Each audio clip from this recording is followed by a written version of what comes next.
Bienvenidos al Auditorio Nacional Adela Reta. Hoy nos visita el poeta Luis Bravo. Estás en Café Literario, estás en TNU, estás en tu casa.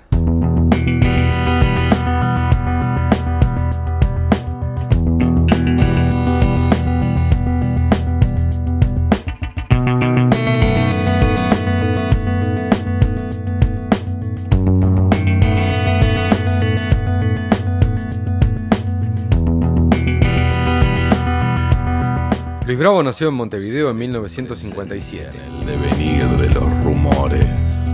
Es poeta, ensayista, investigador y profesor. Ni los tigres que te acompañan olfatearán mi piel. Su primera vocación fue la música. Llegó a la poesía desde el folclore. Luego vinieron la bossa nova y el rock. Con labios pensativos. No dibujaré el espacio de los gestos. A los 13 años escribió sus primeras canciones. Allí nació su vocación por la poesía, para luego adentrarse en el mundo de la literatura y la escritura. No cegaré atónito por las lenguas de tu aroma. Tiene preferencia por la lectura de poesía y ensayos. Un interés particular por la mística oriental, la antropología cultural y la filosofía. Boca de tus labios, boca de mis labios, boca de los labios. Las novelas no lo atraen en particular, pero sí lo hacen los cuentos y el cine desde una mirada enfocada en la narrativa. Trabaja como docente del IPA y en la Universidad de Montevideo. Labios de mis ojos, labios. Ojos de los ojos, boca. Boca de los ojos, labios. Este año publicó, junto a Juan Ángel Italiano, el CD Paso de los Trovos, 100 Dada. Bajo tu vertical sonrisa de intemperie. En 2014 publicó La pipa de tinta china, cuadernos carcelarios de Ibero Gutiérrez. Se encuentra trabajando en la actualidad con Alejandra Dopico en la publicación de las 54 piezas de teatro breve que dejó inéditas el joven Ibero Gutiérrez, así como en varios libros de poesía.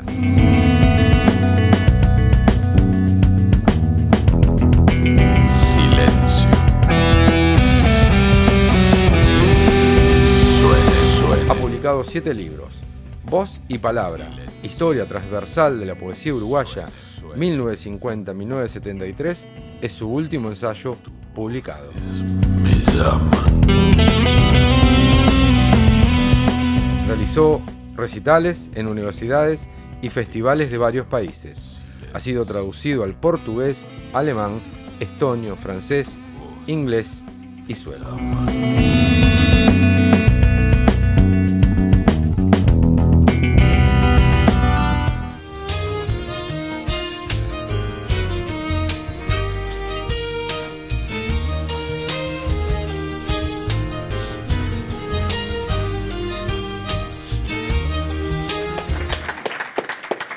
Muchas gracias. Luis, un gusto tenerte, muchas ganas de conversar contigo y de comenzar preguntándote si tenés ganas de compartir un café, un té, un agua. Café y agua. Y cuando digo compartir, es que cada uno se Es toma que el cada uno suyo, se ¿no? toma el suyo. ¿Café y agua? Yo quiero cafecito con un poquito de agua sin gas. Magnífico. Torta para el... No. Es el cumpleaños de nuestro productor, capaz que hay torta y todo. Bueno. Si trae velitas, después cantamos que lo cumpla feliz. Bien. Vos sabés que estuve dando vueltas sobre por dónde entrar Y está clarísimo que no va a entrar todo en este programa, lo que tiene que ver con tu producción. Sos un tipo muy inquieto, hace mucho que trabaja, y yo quiero arrancar en algo que pasó hace muchísimo. Bueno. A los 13 años compusiste una canción. Es verdad. Y allí se inició se podría decir que se fundó el Luis Bravo del que vamos a hablar en minutos. Yo creo que sí. Estábamos dando en el liceo con la profesora de idioma español y literatura, la señora Copetti. Estábamos dando las coplas de Manrique, las coplas al padre de Jorge Manrique. Y el tema de la muerte, el tema del ascetismo en relación a lo que habrá de venir indefectiblemente, estos ríos que van a dar a la mar, me llevó a escribir la primera letra que recuerdo, ¿no? Fue en torno al tema, digamos. ¿Pero la recordás? ¿Lo dijiste? No, como no, letra de no, una canción. sí, como letra de una canción. Como letra de una canción, porque yo en ese momento estaba abocado a la guitarra. Había empezado a tocar guitarra a los 12, 11 años. Componía a mi manera, ¿no? Estaba estudiando solfeo, pero componía a mi manera, y entonces tenía una especie de melodía en la guitarra y compuse esta canción para cantarla. Entonces me acuerdo que la ensayé durante varios días y entonces se la llevé a cantar a mi amigo Álvaro Pasquet, que vivía en el piso de arriba de mi apartamento. Recuerdo todavía que Álvaro estaba en el baño, entonces me dice, no, cantámela nomás del otro lado de la puerta. Sí. Y yo del lado de afuera de la puerta del baño con la guitarra le canté por primera vez la canción, una situación realmente bastante kafkiana, ¿no? Por lo de la puerta intermedia. Sí. Esa fue la primera vez que yo interpreté una canción hecha por mí. Y tenía 13 años, es verdad, sí, sí. Porque nos vamos a meter seguro por este vínculo a lo largo de todo lo que queda por la nota, que ahora es mucho. Pero quiero quedarme en algo de ese momento, de esa juventud, y preguntarte por Luis Alberto Spinetta. Es de esa misma época. Nosotros, los que nacimos en el 57, hacia el 64, 65, no teníamos ni 10 años, imagínate, experimentamos una conmoción, ¿no? Que fue la introducción de la música beat, ¿no? Y incluso con mis amigos del apartamento, que era un apartamento aquí en Berro y Pagola, ¿no? Pará. ¿A los 10 años yo vivía solo? No. Vivíamos como en una especie de comunidad infantil, porque éramos Julio enfrente, los Pasqué, Ope y Álvaro arriba, Pepe arriba, Jorge abajo. Y éramos como si viviéramos en una especie de colmenita, ¿no? Todos niños, más o menos de la misma edad, nos llevamos 3, 4, 5 años. Fuimos a ver a los Beatles en la calle Buxarí y Benito Blanco. Porque tocaban los Beatles, o sea, corrió la voz y fuimos a ver a los Beatles. Que, por supuesto, eran los Shakers. Pero como nosotros no entendíamos mucho, nos llegó la voz de que estaban tocando los Beatles. Sí. Así empezó, digamos, esa década para nosotros. Y 3 años después estábamos escuchando música progresiva argentina, entre ellos el que yo posiblemente considero es el primer poeta del rock en lengua española, que es Luis Alberto Spinetta. Yo te preguntaba por el Capitán por Beto, digamos. Sí, pero yo imaginaba a Luis Bravo escuchando Artaud de Spinetta. Sí, claro. Todas las hojas son del viento. Sí. Me imagino que... Te puse la figura de Spinetta porque me parece que en ese vínculo generacional entre la música, la poesía, lo performático... De hecho, voy a Artaud y a los surrealistas a través de Spinetta. Ajá. Bien. ¿Quién es Artaud? Teníamos 13 años, creo. Aunque Artaud es posterior. Es un disco de 1973. De 73. No, sí. Tiene que haber sido antes que yo llegué a los surrealistas. Pero de todas formas, a Artaud no había llegado, porque empecé con Breton, con el manifiesto.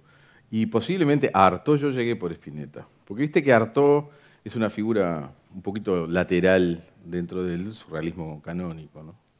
Pero sí, Spinetta, una figura que nos enseñó que podía hacerse rock, poesía en español al mismo tiempo, sonar maravilloso y inspirarnos, ¿no? Es decir, a mí me inspiraba escuchar a Spinetta. Hasta ahora, para mí el último disco de Spinetta, que se llamó Los Amigos, el que dejó grabado, es una maravilla.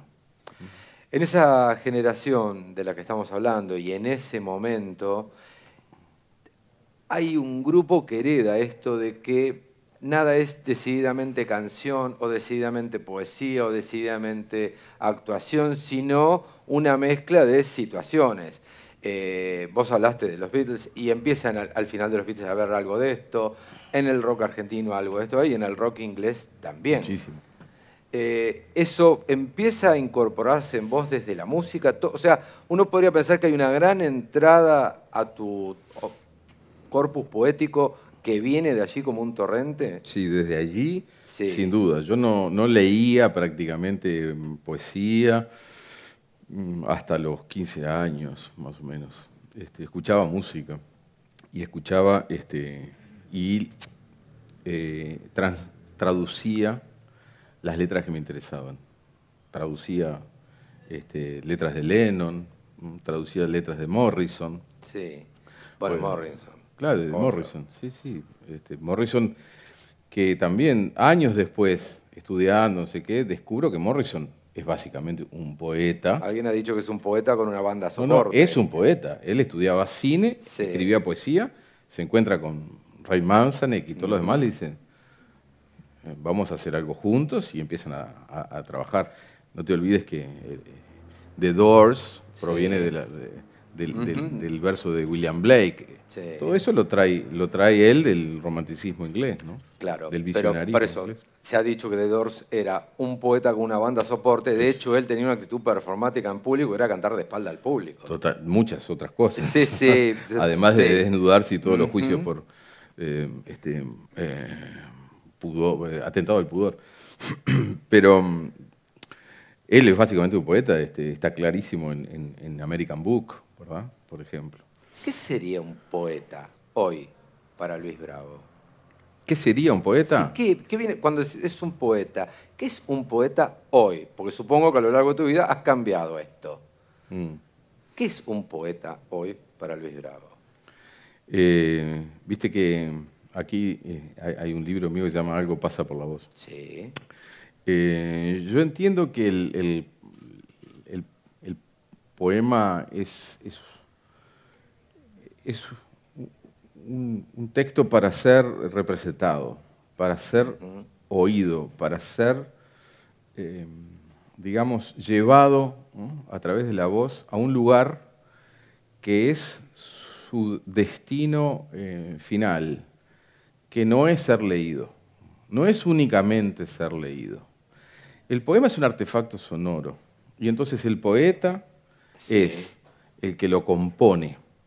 El poeta es el que compone ese texto. Ahora, como siempre existió, digamos, en la tradición medieval está claro, ¿verdad? El juglar y el trovador, puede a su vez ser quien lo lleve, digamos, a escena, quien lo represente en la voz, o puede quedarse simplemente en aquel que lo compone y lo escribe para que otros lo interpreten.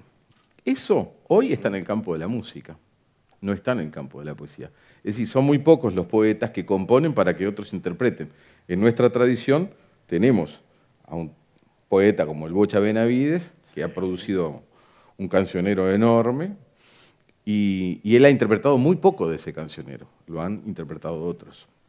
Ese es el poeta que, digamos, que escribe para otros, lo que vendría a ser, digamos, antiguamente el trovador. A mí el poeta que me interesa es el que hace todo a la vez. Compone, escribe, yo me quedé con una lleva la tuya. voz, trabaja el poema hasta sus últimas consecuencias y hasta que de alguna manera el poema termina de ser hecho solo cuando está siendo representado. Si no, el poema está abierto, puede estar escrito acá. Sí, sí. De hecho, es lo que me pasa a mí. Poemas que están escritos ahí, pero si yo tomo un poema de acá, que ahora que ha pasado con un poema que está acá, que está en ese disco que está ahí adelante, cambia, el poema puede cambiar, adquiere otro título, adquiere otras variaciones y llega a un lugar distinto al que llegaba acá. Ese trasiego, para mí, es el trabajo poético. El trabajo poético no queda únicamente en lo que otros consideran es la escritura en la piedra y para siempre. Te voy a poner un reglón que creo que es tuyo. Un poeta el poeta es una conexión con el lenguaje.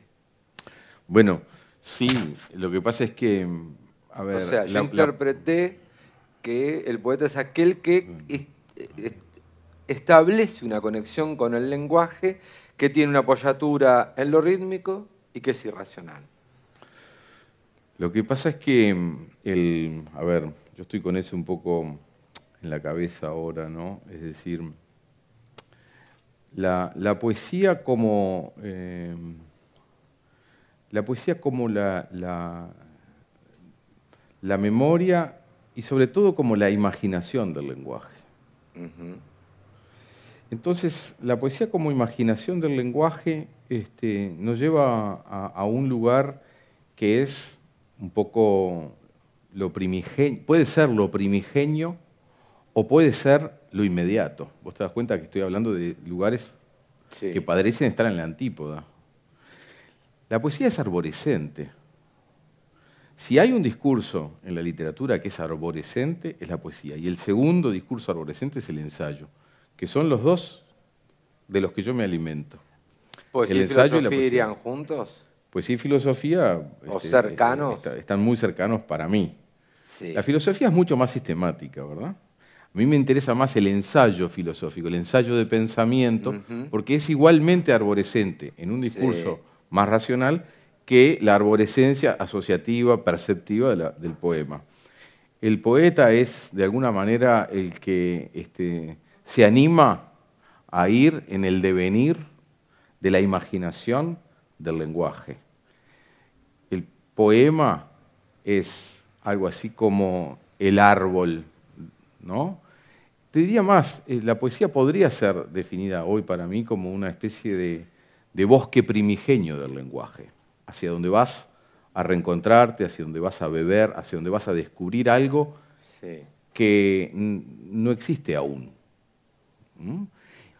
O vas a escucharlo, o vas a descubrirlo, ¿verdad?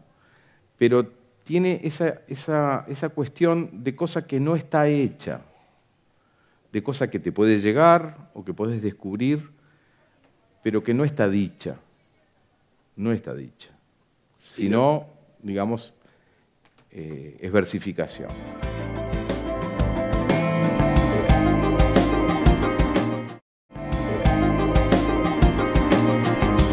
Voy a cambiar por donde iba, porque viene a cuento de esto. Algo pasa por la voz, decías vos, esta trilogía del agua, ¿no? Yo digo trilogía del agua porque tenemos la lluvia, la gabardina y el líquen. Es verdad. En este libro hay 3 libros, esos 3. Me queda claro lo de la voz, me queda claro qué pasa, y lo único que me genera un agujero en el pensamiento es el algo. Lo único que no me queda como definido es algo, ¿no? Como que es... Háblame de ese algo. Sí, es una muy buena pregunta, Fonti.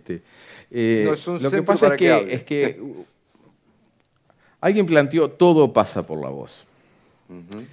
Y bueno, no todo pasa por la voz. Es decir, hay algo de la escritura poética que permanece en el secreto de la inscripción y que debe permanecer allí. Entonces, hay un sector, digamos, que pertenece a la inscripción, que yo también respeto mucho y que cultivo. Y está claro que no todos los poemas están abiertos a ser representados por la voz. decir, hay poemas que están atravesados por un elemento semántico, por un elemento más del intelecto, más de la intuición interna, que es muy difícil representarlo en la voz y que no es necesario hacerlo. ¿Me explico? Entonces, también hay un cultivo por esas dos vertientes, digamos, la que puede llevarse a la voz y la que debe quedar en su inscripción. Entonces, no todo el mundo poético que yo compongo pasa por la voz. Ahora, ese algo también tiene otro significado, ¿verdad? Y es como si te dijera,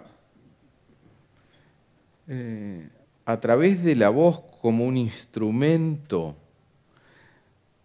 la sonoridad, el valor rítmico del poema adquiere algo que quizás tú no pudiste leer. Yo te doy algo que quizás tú en tu lectura no obtuviste.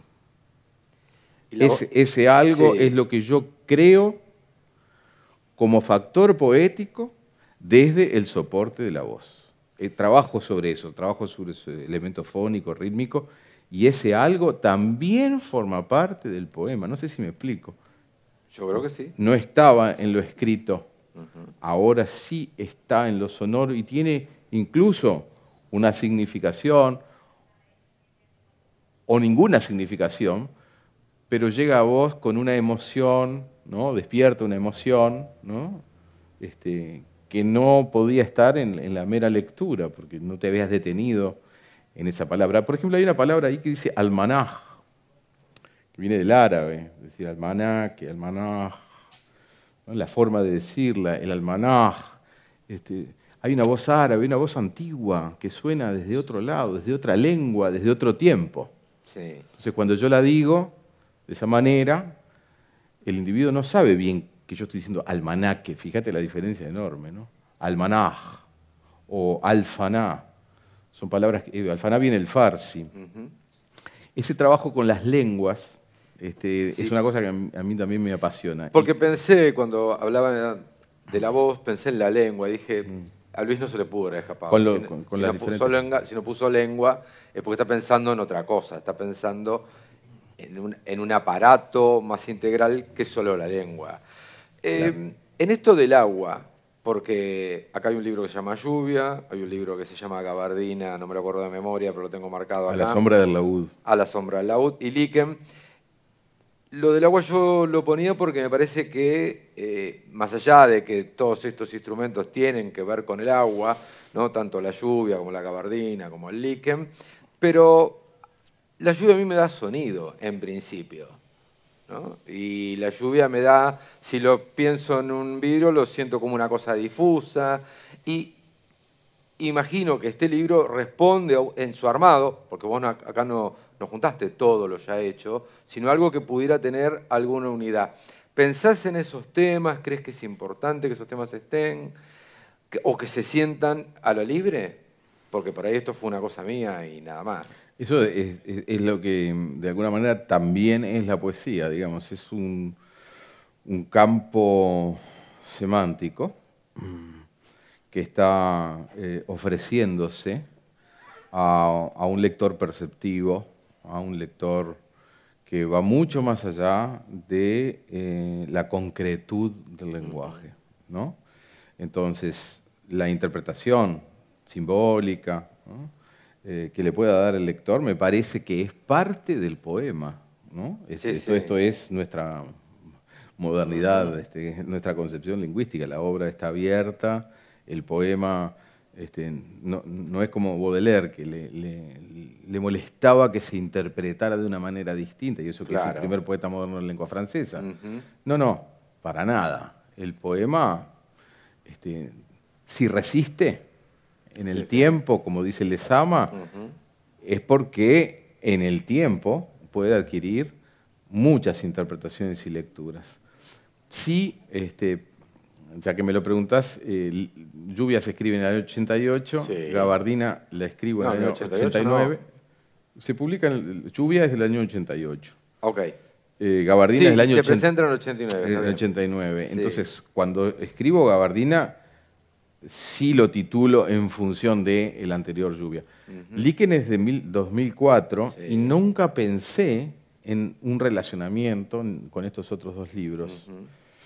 Pero años después, cuando se me pide una compilación que no puedo hacer, digo, no puedo hacer una compilación, puedo hacer una especie de revisitación de mis libros anteriores, junto naturalmente Líquen. Sí. Yo soy de un signo de agua. Nada, el agua es la matriz, me parece a mí, de la vida. Lo fértil. ¿No? El agua es la matriz del desarrollo vital y bueno, nada, por ahí. En el 89, es verdad, lo tenía anotado, se hace la presentación de Lluvia, que Exacto. tiene que ver con esto que de alguna manera forma parte de algo que para vos es importante y tiene que ver con esto de que pasa por la voz, pero que pasa por la voz y se acompaña de bailarines, que pasa por la voz pero se acompaña de instrumentos. Esa presentación del 89 fue, de alguna manera, una muestra de lo que vos entendías debería ser el acto poético. Es verdad. Fue el resultado del trabajo de toda la década, digamos, del 80, de la puesta en voz, de la puesta de la oralidad que llevamos a cabo durante toda la década con mis compañeros poetas de Ediciones de Uno. Una apuesta que cultivamos y que fuimos aprendiendo a lo largo de esa década. Y el ritual para 13 cuadros de lluvia, así se llamó, Sí. Es el resultado. Es el resultado más logrado, el primer resultado más logrado en función de esto que es lo que hoy llamamos la multimedialidad, ¿verdad? Sí. Pero que bueno, digamos, yo entiendo que la poesía desde la antigüedad, desde los melos griegos, sobre todo Platón en el Ión lo explica bastante bien, está compuesta para ser representada junto con la música y junto con la danza, teniendo al logos como elemento central. Y incluso el Melopoios es el poeta para los griegos que se anima a hacerlo él mismo, no componerlo, sino a representarlo. Eso lo aprendí muchos años después, es decir, yo no sabía todo esto. Simplemente había una necesidad de conectar los lenguajes, de desmantelar el compartimiento estanco de la poesía está en el libro, la danza está en el teatro y la música está en el concierto. De ninguna manera.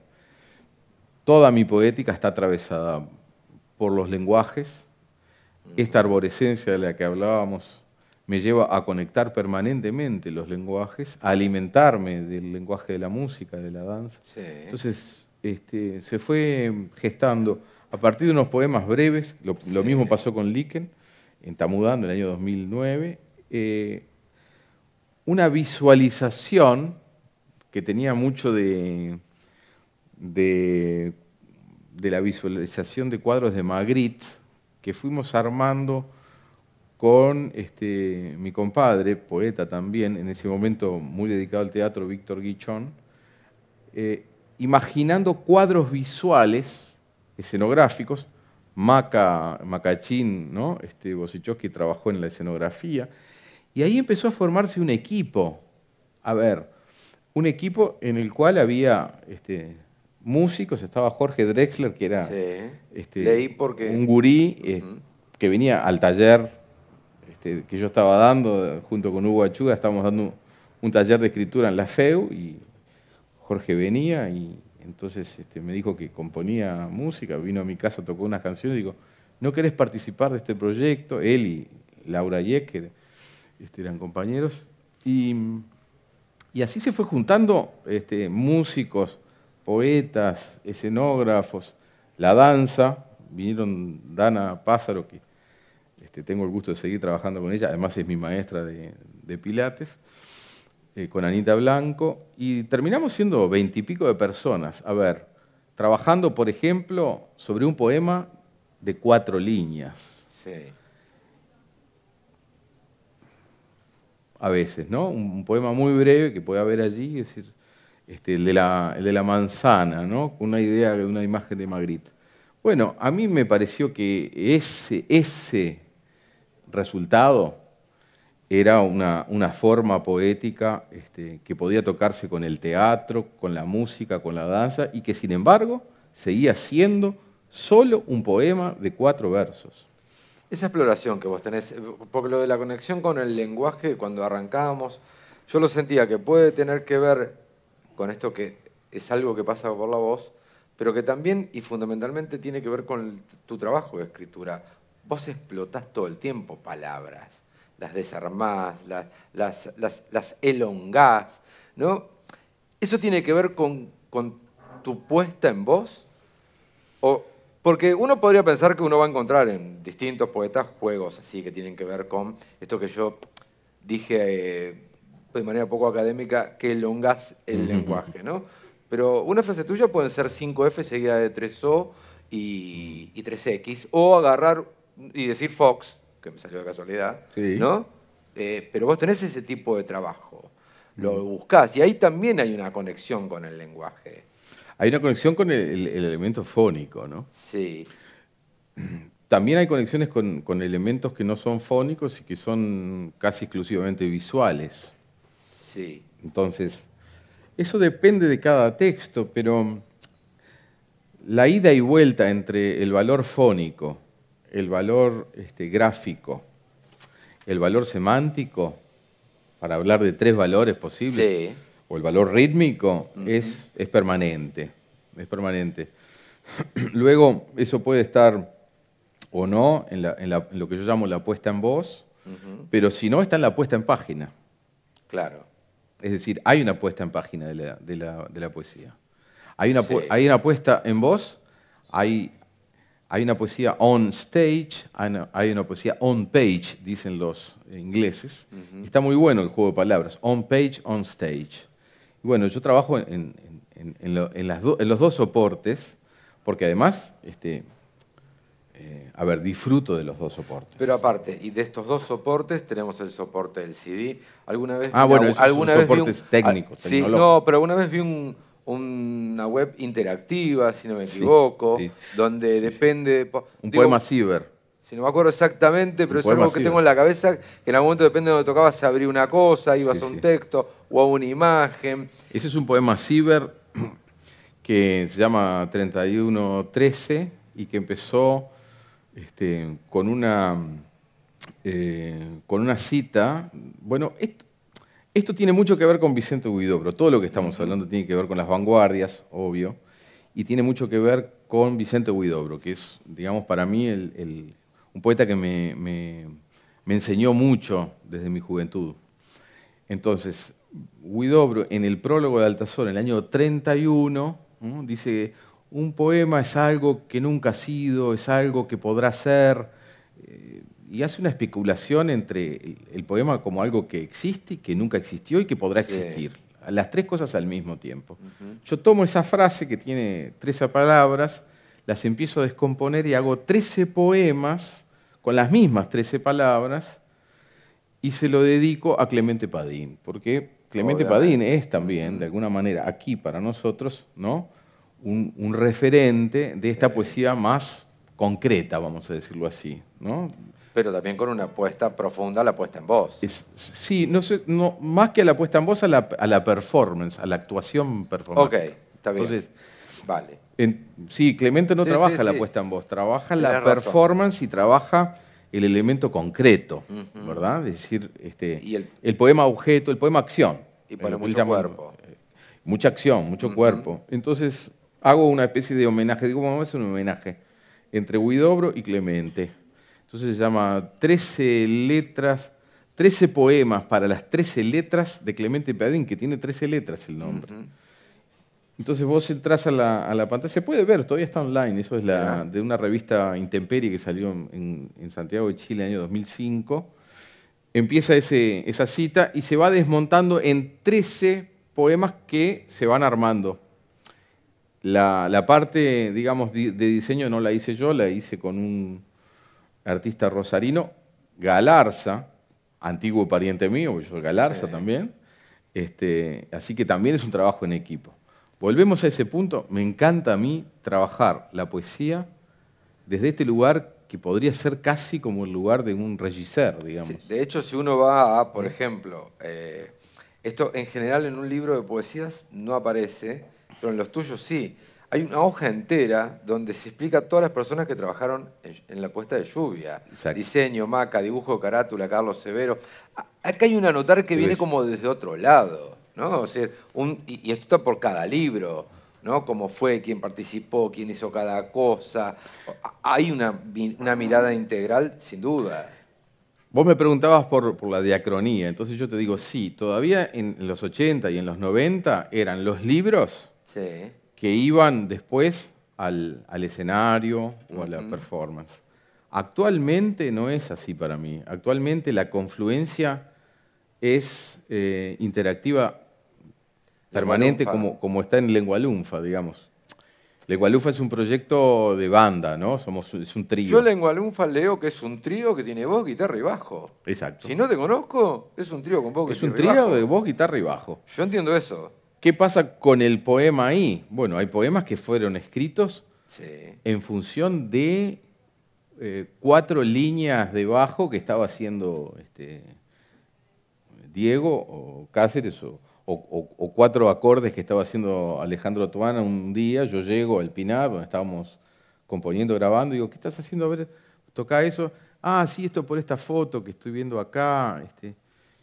Y yo digo, ah, qué bueno, el mar, no sé qué. Y digo, yo vengo de tener una conversación sobre el mar.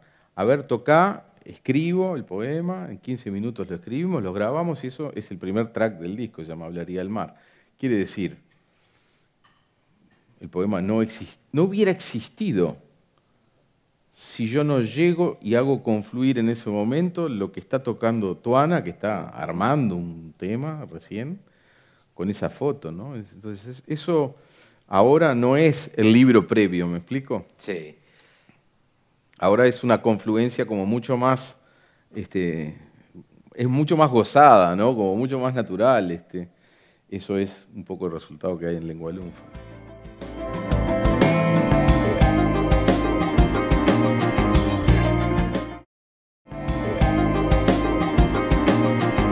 Como dije que el tiempo no iba a alcanzar, voy a acelerar. Dale. Poesía, voz y palabra, historia de la poesía transversal del 50 al 73. Lo del 73 me queda clarísimo, ¿y lo del 50? Y el 50 es Maracaná, ¿no? Ahí me mataste. Dice, ahí está Alicia Torres presente, Me mataste. que justo presentó este libro, tuvo sí. la generosidad de presentarlo. Y entonces, bueno, en realidad no es por eso, digamos, es porque había que empezar en algún lado. Y estamos en la posguerra. Sí. Y hay en la poesía uruguaya algunos libros como para mí muy extraordinarios que se publican en el entorno del 49, 50, 51. Bueno, tomemos el eje del 50.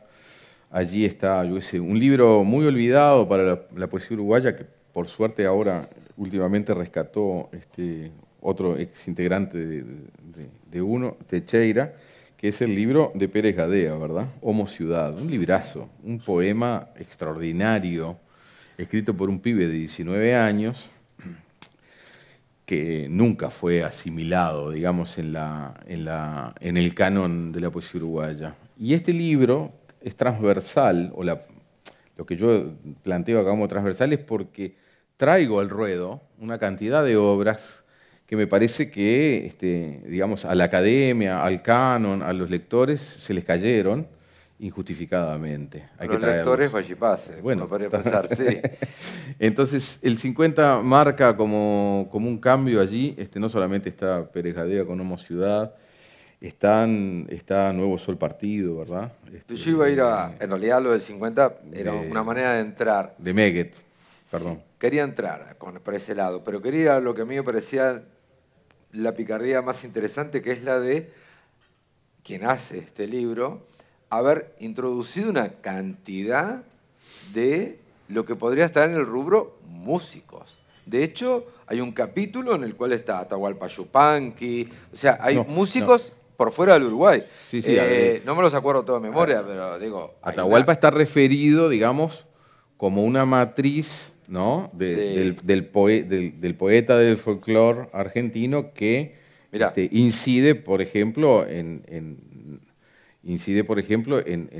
toda la gente que allá en Minas empieza a trabajar con Rubito Lena. Mirá ¿no? que yo no digo que esté mal, pero digo, Atahualpa, Violeta Parra, María Elena Walsh, Víctor Jara, Vinicio de Moraes, La Tropicalia, George Brassens, Paco Ibáñez, Joan Manuel Serrat.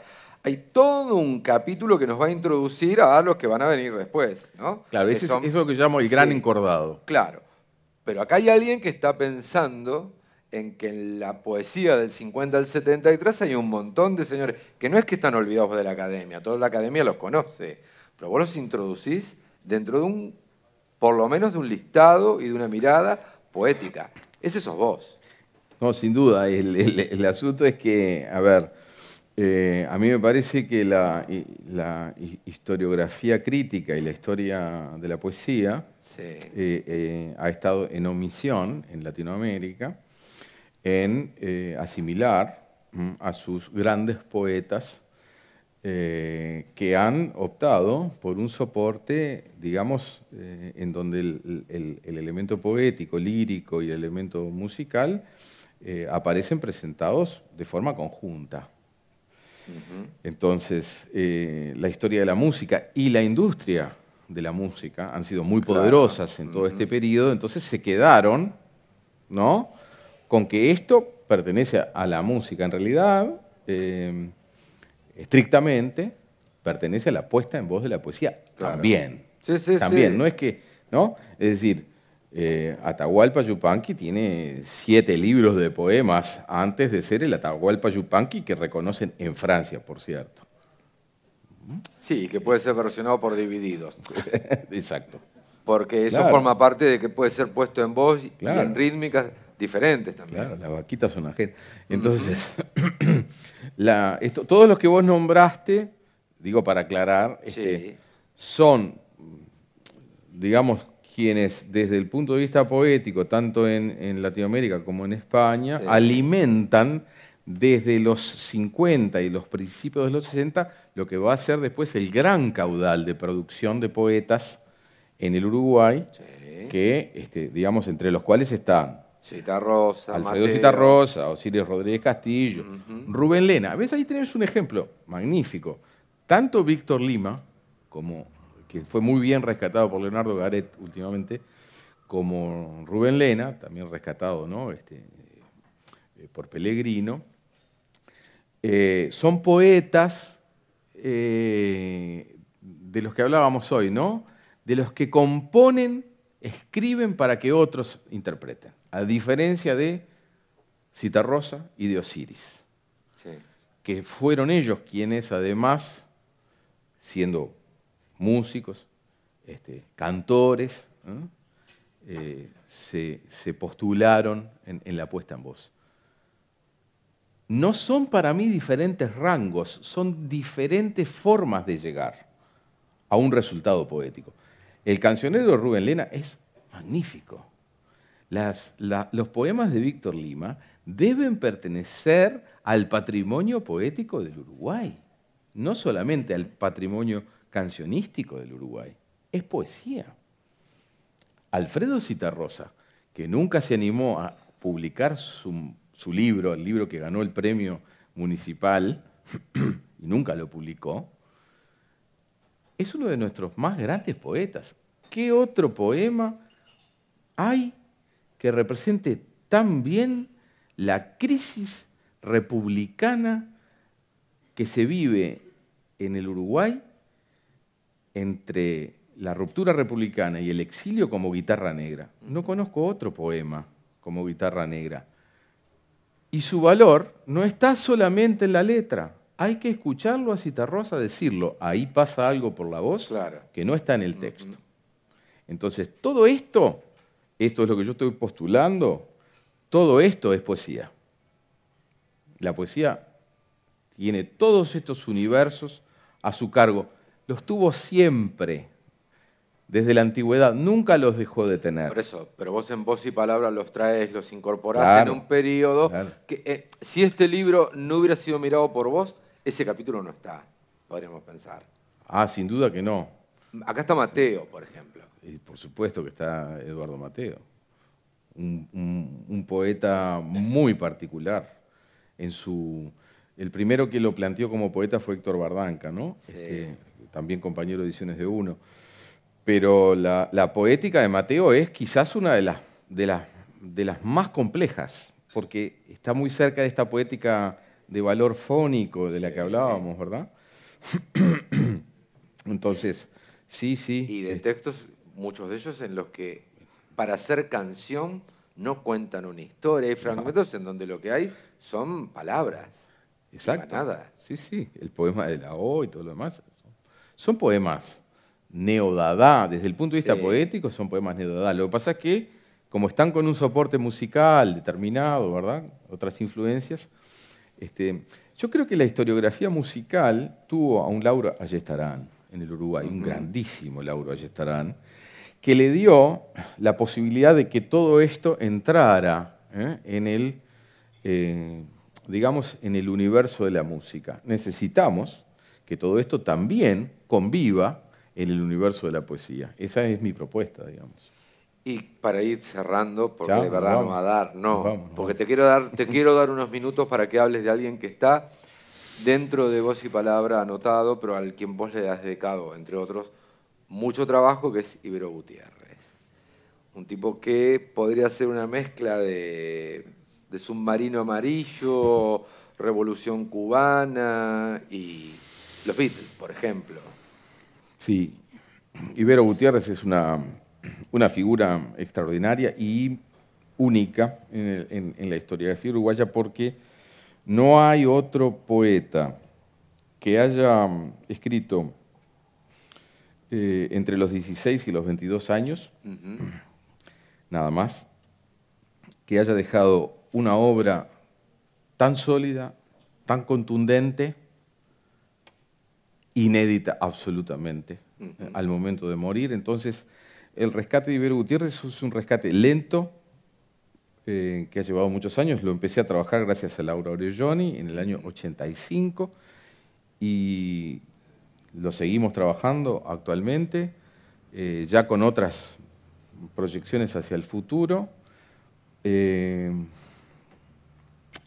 puedo decir? Ibero Gutiérrez es, para mí, un eslabón perdido de la cultura uruguaya, de la poesía uruguaya, que tiene que ver con un eslabón perdido desde el punto de vista cultural, que es el valor de la rebelión y de la insurgencia estética y ética en el entorno del año 68, acá y en el mundo. Y él es la voz, el poeta, el joven, que capta toda esa rebeldía. O sea, el que conectó con... Conecta con... Digo, porque a lo que acabo de decir yo, habría que sumarle al Mayo Francés, por ejemplo.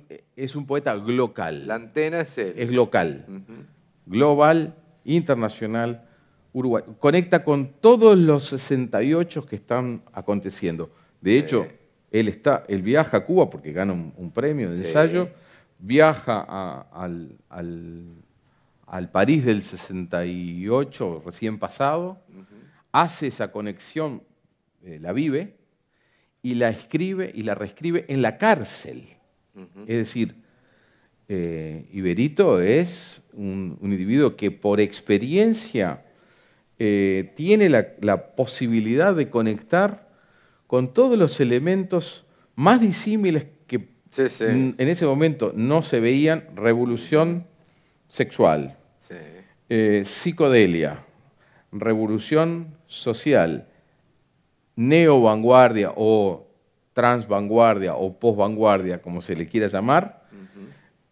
Todos esos elementos están en Ibero Gutiérrez. Y recién estamos, ahí hay una breve antología, luego los textos de La pipa de tinta china, que son escritos de la cárcel, y tenemos el proyecto para sacar ahora toda su obra de teatro inédita, que es lo que primero escribió, 57, 56 obras de teatro, que bueno, que ahora el proyecto está, parece que va a salir, estoy trabajando con Ale Dopico, que está acá. En fin, Ibero Gutiérrez dejó una obra extraordinaria y la vamos a seguir haciendo conocer porque es una de las figuras, pienso que más vitales que va a seguir teniendo la poesía uruguaya para el futuro, porque además uno lo lee y parece escrito antes de ayer. Javier Echemendi en la producción, incluso hoy, en el día de su cumpleaños, si lo quieren saludar, anda por ahí. La gente de Purpúrea Libros, que nos alcanza el material, los muchachos de TNU y de Radio Nacional del Uruguay, que permiten que esta charla, entrevista, salga en otros formatos y se pueda difundir por todo el país. A todos ustedes que nos acompañaron y a vos, Luis, muchísimas gracias. Fredo, muchas gracias por venir. En nuestro próximo encuentro nos va a acompañar el dramaturgo Gabriel Calderón. Muchísimas gracias a todos.